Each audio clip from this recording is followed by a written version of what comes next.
These are the most talked about performers at the 2026 Grammy Awards, ranked by critical reception, moving from headline fixtures like Lady Gaga to newer breakout names like Sabrina Carpenter. This video breaks down who took the stage, how critics responded afterward, and why certain performances stayed in the conversation long after the show ended.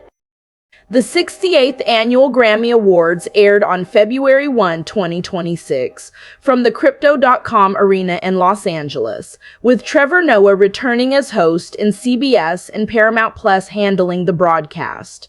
Once the final performance wrapped, outlets including Billboard, The Washington Post, and Cosmopolitan moved quickly, publishing rankings and reviews that shaped how the night would be remembered. Every moment discussed here comes directly from those documented reactions and verified performer lists. This script sticks strictly to confirmed performances and published critical responses with no speculation added. The context: why the 2026 performances mattered. Before anyone stepped on stage, history had already been made at the 2026 Grammys. When Bad Bunny won Album of the Year for Debí Tirar Mis Fotos, the award went to a Spanish-language album for the first time, and that result set the tone for the entire night. Lady Gaga followed with Song of the Year for Abracadabra, which meant pop spectacle and cultural impact were both firmly in play from the start. Across the performer lineup, pop shared space with hip-hop, country, K-pop, and tribute segments honoring legacy artists, and that range changed how critics judged the show. The result was a night evaluated less on pure flash and more on what each performance represented within the wider music conversation. Top-tier performances, the most critically praised. When rankings appeared the next day, a small group of names kept resurfacing near the top, no matter the outlet. At the center of that conversation sat Tyler, the Creator. Cosmopolitan ranked his performance as the strongest of the night, placing it above more commercially dominant pop acts, and the reaction focused on stage control and intensity rather than chart status. Song details varied by coverage, but the takeaway stayed consistent because critics agreed this performance landed as one of the ceremony's defining moments. Lauryn Hill entered the rankings for very different reasons, and that contrast mattered.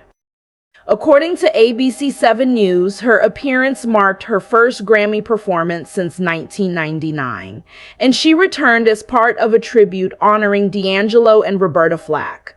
Coverage from The Washington Post and others framed the moment as a rare, emotionally weighted return, which meant it stood apart from competitive comparisons and leaned fully into legacy. High-impact headliners, stars under the brightest spotlight. Lady Gaga arrived at the ceremony carrying 7 nominations, and she left with Song of the Year, a trajectory that shaped how her performance landed.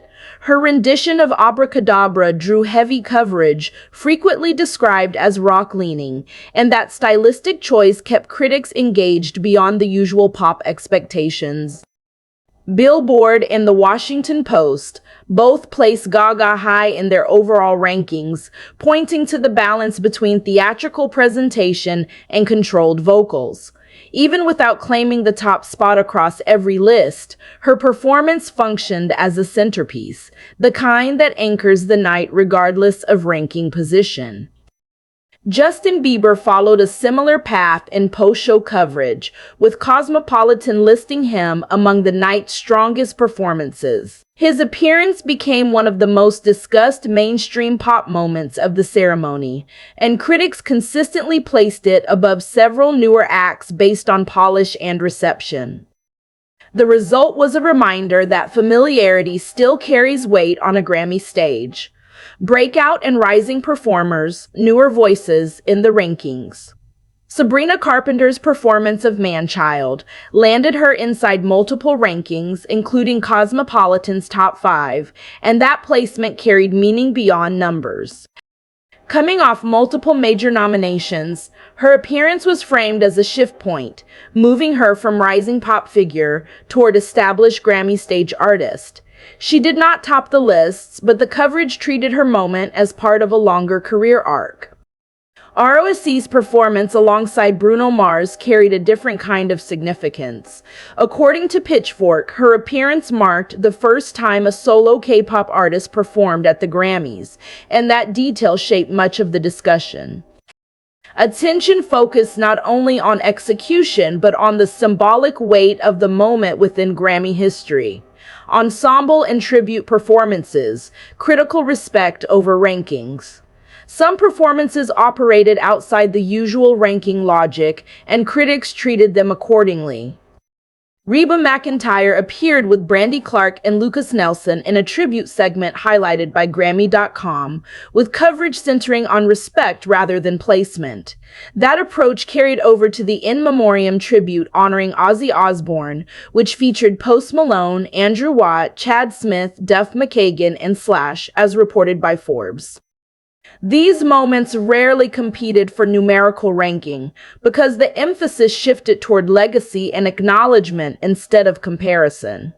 Best New Artist Segment, the Class of 2026. The Best New Artist segment brought a full slate of emerging names onto the Grammy stage in a single showcase. Olivia Dean, Addison Rae, Alex Warren, Katsai, Leon Thomas, Lola Young, Somber, and the Marias all appeared, with Olivia Dean later winning the category itself. Formal rankings were not assigned within the segment, but the Washington Post singled out Lola Young and Olivia Dean as particularly notable. That attention positioned the segment as a snapshot of where new talent stood in early 2026, rather than a competition with a single winner. Why rankings differed.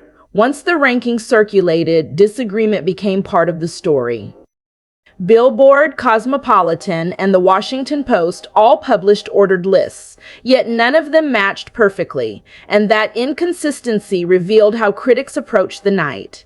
Some leaned toward technical execution, others responded to historical weight, and cultural relevance pushed certain performances higher depending on perspective. As a result, names like Tyler, the Creator, Lauryn Hill, Lady Gaga, and Justin Bieber shifted positions across outlets, while one conclusion stayed intact. No single performance dominated every list. What the 2026 Grammys performances revealed. The 2026 Grammy performances avoided shock-driven controversy and instead reflected a careful balance of legacy artists, current chart leaders, and emerging talent. Rankings depended as much on context as sound, and that nuance shaped the post-show conversation. From Tyler, the Creator's critically dominant set, to Lady Gaga's headline-level moment, to Sabrina Carpenter's steady rise, the night captured a clear snapshot of popular music at that point in time.